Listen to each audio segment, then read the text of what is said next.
A primeira leitura de hoje é retirada do livro do Êxodo. Salvo engano meu, capítulo 17. O livro do Êxodo, o trechinho que a gente está lendo hoje, ele narra exatamente aquele momento da travessia do deserto em direção à Terra Prometida, mas já a travessia um pouco avançada.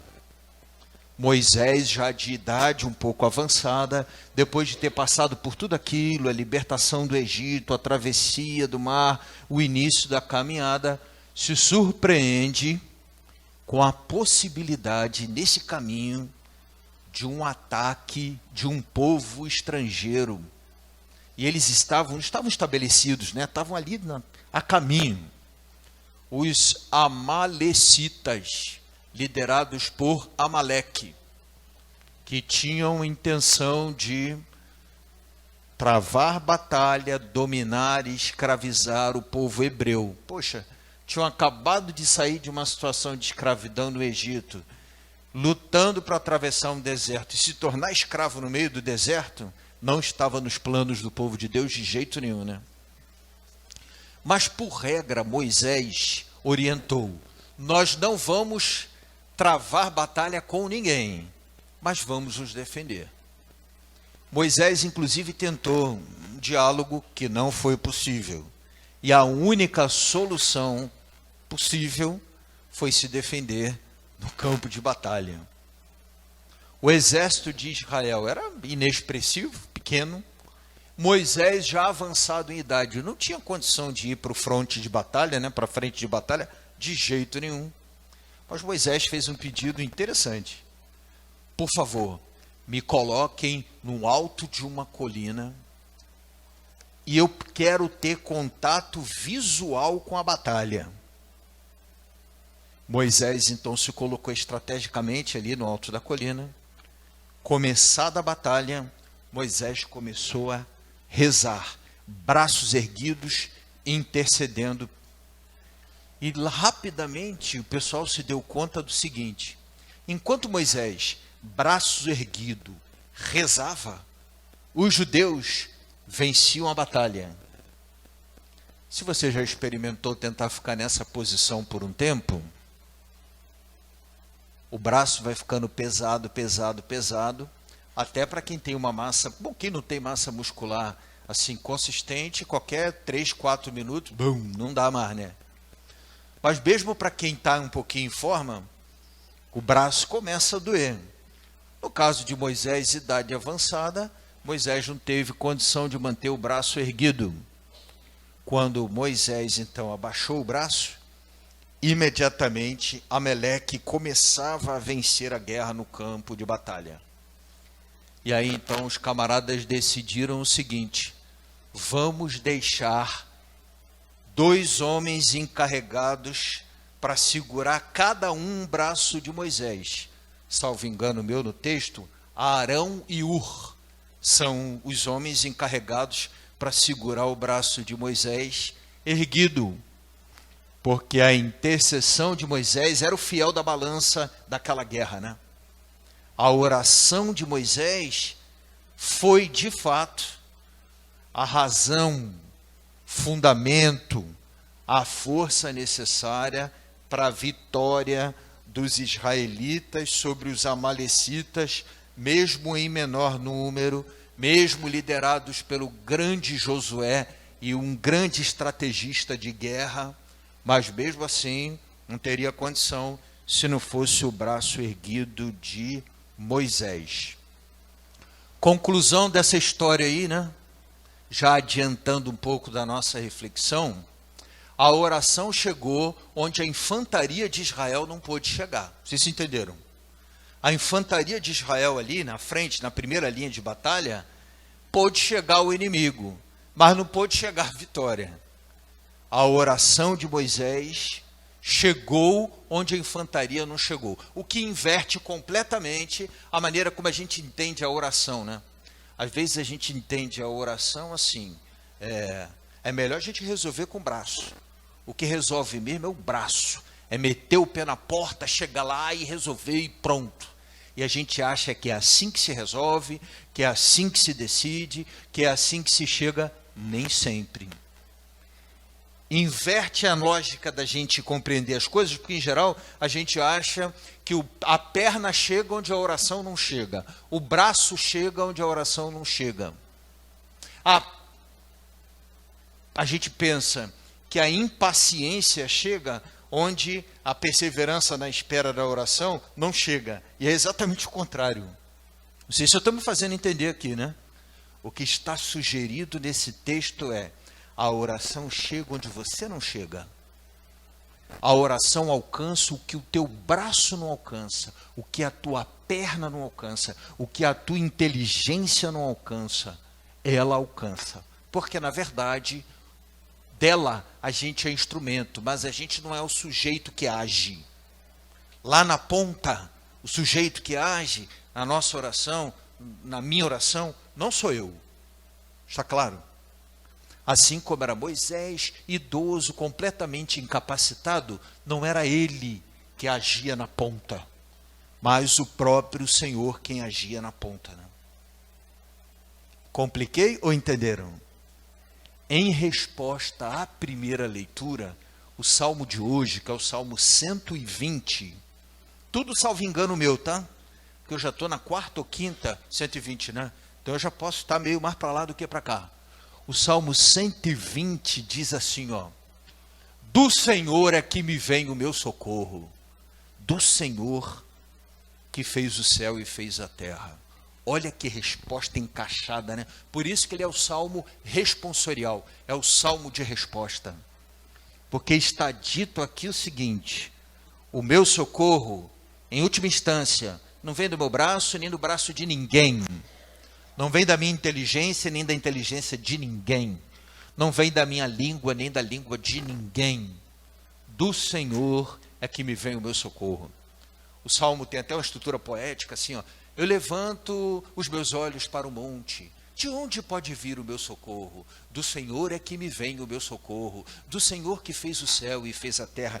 Tem mais: não vai o sol durante o dia te ferir, nem a lua através de toda a noite. O Senhor é que te socorre.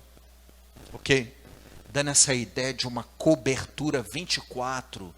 Nosso Deus tira serviço todo dia, de sentinela, cuidando. Essa ideia, amparando, dele é que vem o nosso socorro. Não vou falar da segunda leitura, porque o pessoal que já está armando um cochilo. Então nós vamos fazer a primeira leitura e o salmo.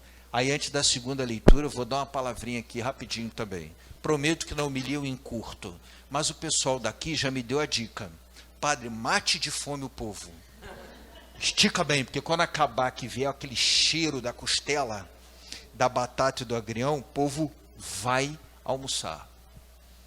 Revelei o segredo, hein, pessoal da cozinha. A segunda leitura de hoje é retirada do texto de Paulo, uma carta que Paulo escreveu a um discípulo dele, chamado Timóteo. Naquela dinâmica de Paulo, né, ele passava por comunidades, evangelizava a comunidade, fundava a comunidade, deixava lá líderes e partia para a próxima comunidade. Timóteo era um desses líderes. Por um tempo, esses líderes acompanhavam Paulo e depois ele deixava à frente de alguma dessas comunidades. Timóteo tinha responsabilidade da condução de uma dessas comunidades, mas estava desanimado, porque o povo brigava muito, se desentendiam muito, não tinham docilidade às orientações de Timóteo. Já viram esse filme? Não se deixavam conduzir com certa facilidade, e Timóteo estava desanimado. Paulo escreve uma cartinha para ele, não é para o povo de Timóteo, é para ele. O texto que a gente está lendo hoje começa, né, depois da saudação: irmão. Paulo desce a lenha, usa um verbo imperativo, ele não está sugerindo nada, ele está mandando. Permanece firme, são as duas primeiras palavras.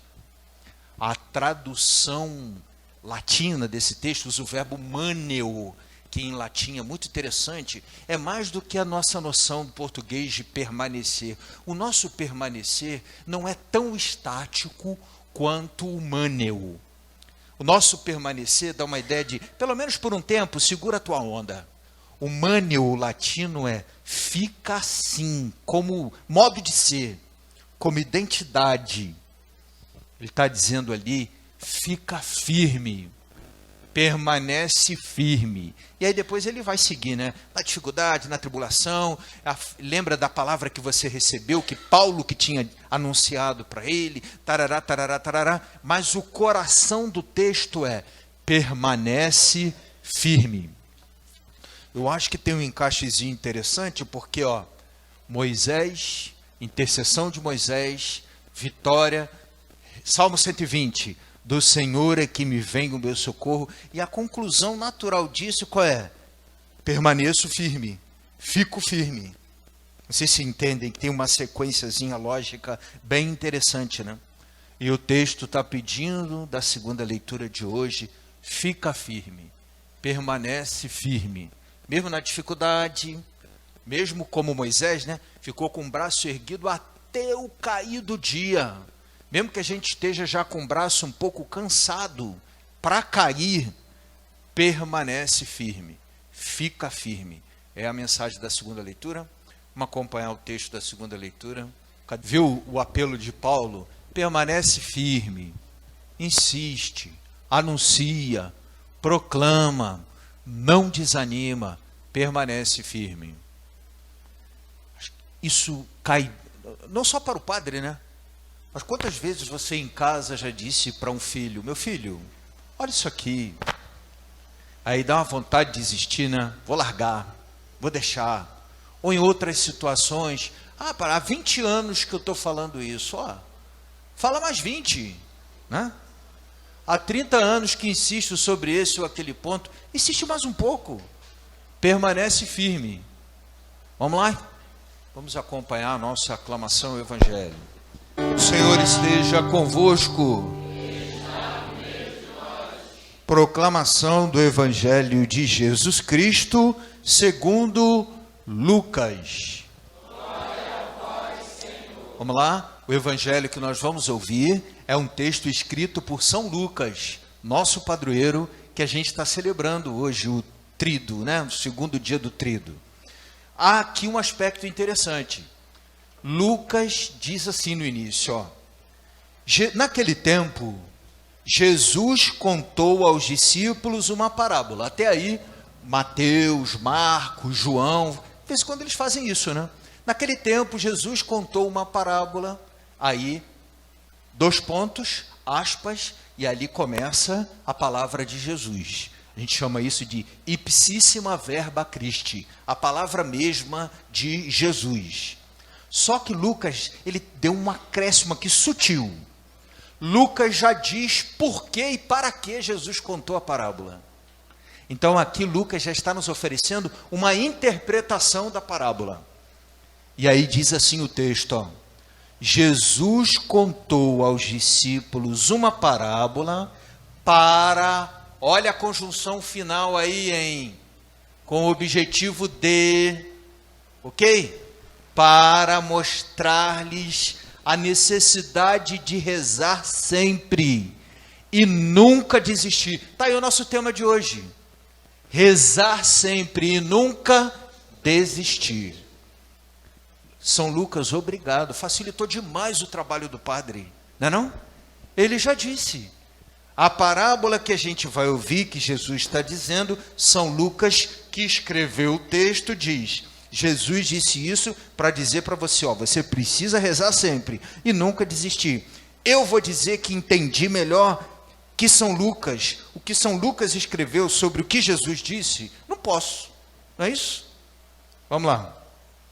Numa cidade havia um juiz que não temia a Deus e não respeitava homem algum. Um juiz iníquo, né?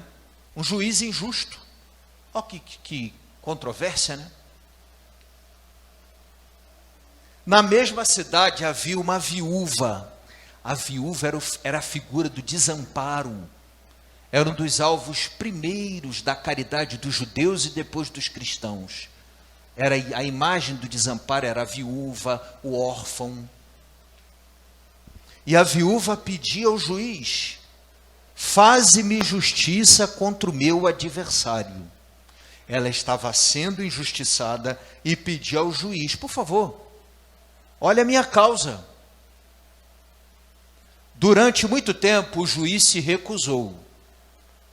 Por fim ele pensou: eu não temo a Deus e não respeito homem algum, mas esta viúva já me está aborrecendo. Vou fazer-lhe justiça para que ela não venha a agredir-me. Como quem diz assim: essa mulher não é muito boa, né? Está insistindo, eu vou atender. Sei lá o que ela vai fazer. E o Senhor acrescentou: escutai o que diz este juiz injusto. O que foi que disse o juiz injusto? Eu não temo a Deus, não respeito homem algum, mas ela está me aborrecendo e eu vou fazer-lhe justiça para que ela não venha agredir-me. E Deus não fará justiça aos seus escolhidos, que dia e noite gritam por ele? Olha lá, necessidade de rezar sempre. Será que vai fazê-los esperar? Não desanime. Eu vos digo que Deus lhe fará justiça bem depressa. Olha agora a perguntinha de Jesus no final, como é sutil.